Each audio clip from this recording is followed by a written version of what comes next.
Grija kasali saraton kasalligini boshlanishiga ham kirar ekan. Chunki grijani hozir operatsiya yo'li bilan olishyapti. Grijani churrani olib tashlagandan keyin u shamollash ketgani yo'q qonda.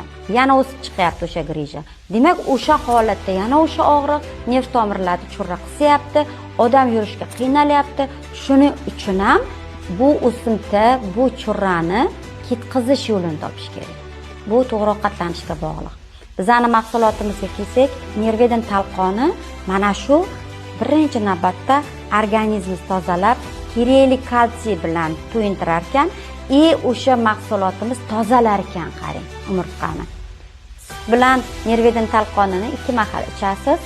Bir choq qoshig'ini tekis qilib, yarim piyola iliq sutga solsangiz, Nervedin talqon ertalab ovqatdan keyin, xohlang ovqatdan oldin iching.